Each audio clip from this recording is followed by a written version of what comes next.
सभी लोगों को भारत के एक महान वैज्ञानिक डॉक्टर APJ अब्दुल कलाम साहब के विषय में थोड़ी जानकारी देने का प्रयास कर रहे हैं। डॉक्टर APJ अब्दुल कलाम का पूरा नाम अबुल फकीर जैनुल अब्दीन अब्दुल कलाम था। डॉक्टर APJ अब्दुल कलाम एक महान वैज्ञानिक थे। इन्होंने हमारे देश को एक से एक मिसाइल देने का कार्य किया। भारत ही नहीं, अपनी पूरी दुनिया डॉक्टर APJ अब्दुल कलाम के महान कार्यों की बारंबार सराहना करते हुए नहीं थकती है। डॉक्टर APJ अब्दुल कलाम का बचपन बड़े ही गरीबी में व्यतीत हुआ।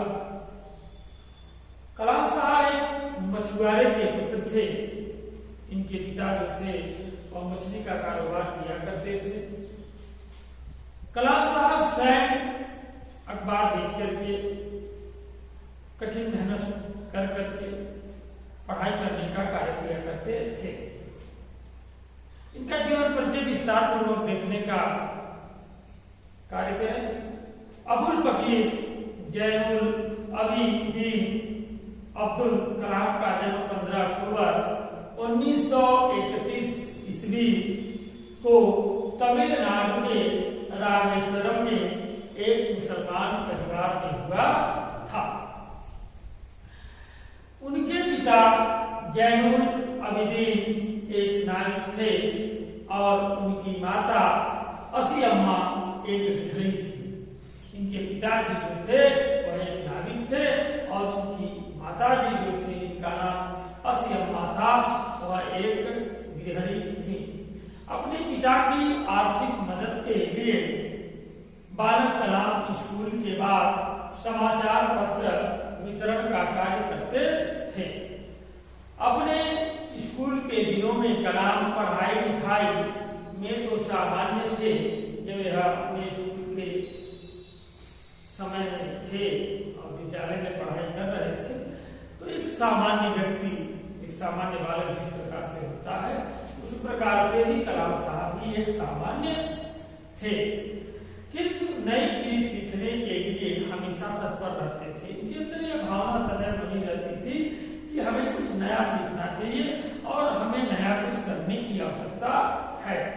इस भावनाओं के साथ उनके अंदर कुछ न कुछ अच्छा सीखने की और कुछ न कुछ अच्छा करने की एक भूख सी बनी रहती थी और वे पढ़ाई पर घंटों ध्यान देते थे। जहां आज के बच्चे पढ़ाई से दूर भागने का काम कर रहे हैं, वहीं कलाम साहब घंटों पढ़ने का कार्य किया करते थे। इतनी सुविधाएं नहीं थी कलाम साहब के समय में जितनी सुविधाएं आज विद्यार्थियों को प्राप्त हो रही है। अच्छी से अच्छे शिक्षक आपको प्राप्त हो रहे हैं, अच्छी से अच्छी व्यवस्था आपको मिल रही है, अच्छा घर मिल रहा है, अच्छा भोज्य पदार्थ भी ग्रहण करने को मिल रहा है। लेकिन आप जो है इस संसार की चकाचौंध दुनिया में फंसे हुए हो। ध्यान आपका पढ़ाई पर कम होता है। जितना ध्यान आपका पढ़ाई पर होना चाहिए उतना नहीं होता है। आपका अधिक से अधिक ध्यान मोबाइल, टेलीविजन या अन्य संसाधनों में लगा रहता है। तो मनोरंजन की तरफ आप ज्यादा आकर्षित होते हो, जबकि विद्यार्थी का यह कर्तव्य होना चाहिए कि विद्यार्थी मनोरंजन के संसाधनों पर कम ध्यान दे और शिक्षा के क्षेत्र में अधिक ध्यान, शिक्षा के क्षेत्र में ही उसको ध्यान देना चाहिए। अर्थात पढ़ाई लिखाई बड़े मन से और बड़े ही तत्परता से करनी चाहिए। उसमें तनिक भी कहीं पर भी आलस्यपन नहीं होना चाहिए। अनुसंधान व उपलब्धियां डॉक्टर APJ अब्दुल कलाम साहब की मद्रास इंस्टीट्यूट ऑफ टेक्नोलॉजी से इंजीनियरिंग की पढ़ाई पूरी करने के बाद कलाम रक्षा अनुसंधान और विकास संगठन में वैज्ञानिक के तौर पर भर्ती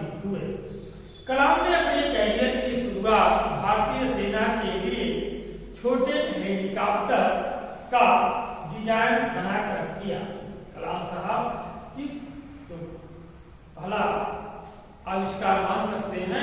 उन्होंने छोटे से हेलीकॉप्टर की डिजाइन बनाई। अपने कैरियर की शुरुआत वहीं से उन्होंने किया, जब भारतीय सेना के लिए छोटे से हेलीकॉप्टर की डिजाइन उनके द्वारा तैयार की गई। कलाम पंडित जवाहरलाल नेहरू द्वारा गठित Indian national committee for space research के सदस्य भी थे। इसी दौरान उन्हें प्रसिद्ध वैज्ञानिक अंतरिक्ष वैज्ञानिक विक्रम साराभाई के साथ कार्य करने का अवसर मिला। सन 1969 में उनका स्थानांतरण भारतीय अंतरिक्ष अनुसंधान संगठन इसरो में हुआ। यहाँ वे भारत के सैटेलाइट लॉन्च व्हीकल परियोजना के निदेशक के तौर पर नियुक्त किए गए थे। इस परियोजना की सफलता के परिणाम स्वरूप भारत का प्रथम उपग्रह रोहिणी पृथ्वी की कक्षा में वर्ष 1980 में स्थापित किया गया। सन 1963-64 के दौरान उन्होंने अमेरिका के अंतरिक्ष संगठन नासा की भी यात्रा की। 1947 में परमाणु परीक्षण देखने के लिए पोखरण में बुलाया। 1974 में परमाणु परीक्षण करने या परमाणु परीक्षण जब किया जा रहा था, तो उस परमाणु परीक्षण को देखने के लिए इनको पोखरण में भी बुलाया गया था तथा भारत सरकार ने महत्वाकांक्षी integrated guided missile development programme का प्रारंभ डॉक्टर कलाम की देखरेख में किया। इस परियोजना ने भी देश को अग्नि और पृथ्वी जैसी मिसाइलें दी। भारत की दो मिसाइलें डॉक्टर एपीजे अब्दुल कलाम के द्वारा दी गई, पहला अग्नि और दूसरा पृथ्वी। जुलाई 1992 से लेकर दिसंबर 1999 तक डॉक्टर एपीजे अब्दुल कलाम प्रधानमंत्री के वैज्ञानिक सलाहकार और रक्षा अनुसंधान और विकास संगठन अर्थात DRDO के सचिव रहे तथा 25 जुलाई 2002 को भारत के 11वें राष्ट्रपति के रूप में शपथ लेने का कार्य किया। साहित्यिक योगदान डॉक्टर एपीजे अब्दुल कलाम ने कई पुस्तकें भी लिखी, जिनमें प्रमुख है इंडिया 2020 और vision for the new millennium, wings of fire and autobiography. इस प्रकार से इनके द्वारा कई पुस्तकें लिखी गई। लगभग 40 विश्वविद्यालयों ने उन्हें मानव डॉक्टरेट की उपाधि दी और भारत सरकार ने उन्हें पद्म भूषण, पद्म विभूषण और भारत के सबसे बड़े नागरिक सम्मान अर्थात भारत रत्न से अलंकृत भी किया। 27 जुलाई 2015 को भारतीय प्रबंधन संस्थान शिलांग में अध्यापन कार्य के दौरान उन्हें दिल का दौरा पड़ा और करोड़ों लोगों के प्रिय व चहेते मिसाइल मैन ने अंतिम सांस ली। अर्थात 25 जुलाई 2015 को भारत का यह महान वैज्ञानिक, भारत के यह महान सपूत, भारत के महापुरुष डॉक्टर एपीजे अब्दुल कलाम इस दुनिया को छोड़ करके चले गए। डॉक्टर एपीजे अब्दुल कलाम एक ऐसे व्यक्ति थे जिन्होंने सदैव एक हाथ में गीता रखने की बात की और एक हाथ में कुरान रखने की बात की। जहां आज भारत में धर्म को लेकर के, जाति को लेकर के, संप्रदाय को लेकर के कट्टरपंथता बनी हुई है, उसी समाज में और उसी देश में एक ऐसा भी महापुरुष पैदा हुए जिन्होंने एक हाथ में कुरान और एक हाथ में गीता को लेने की बात की और स्वयं भी वह ऐसा करते थे। उन्होंने जितनी ही तन्मयता के साथ कुरान का अध्ययन किया, कहीं न कहीं उतनी ही तन्मयता के साथ उन्होंने गीता, वायलिन का भी अध्ययन करने का कार्य किया। डॉक्टर एपीजे अब्दुल कलाम साहब की यह बड़ी प्रखर इच्छा थी कि जब हमारी मृत्यु हो तो हमको ऐसे स्थान पर दफनाया जाए जहां पर मंदिर के अजान की ध्वनि भी सुनाई दे, सारे मंदिर के जो घंटे बज रहे हैं उनकी भी ध्वनि सुनाई दे, और मस्जिद में जो अजान हो रहा है उसकी भी ध्वनि उनको उनके कानों तक सुनाई दे। हम और हमारा आदर्श डॉक्टर एपीजे अब्दुल कलाम के तेजस्वी मन से संपादित अंश है।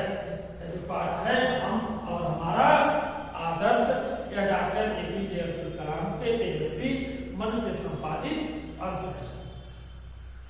इनमें कलाम साहब ने स्पष्ट किया है कि युवा छात्रों से ही क्यों मिलते हैं। डॉक्टर एपीजे अब्दुल कलाम साहब बड़े प्रतिभावान थे, उनकी प्रतिभाओं की व्याख्या कर पाना संभव नहीं है। डॉक्टर एपीजे अब्दुल कलाम युवा छात्रों से मिलना अत्यधिक पसंद करते थे। आप समृद्धि और अध्यात्म को एक दूसरे का विरोधी नहीं मानते थे और न्यूनतम में गुजारा करने और जीवन बिताने को उचित मानते थे। आपने विकसित देशों के समृद्धि का रहस्य बताकर यह संदेश दिया है कि भारत भी विकसित देशों की श्रेणी में आ सकता है। यह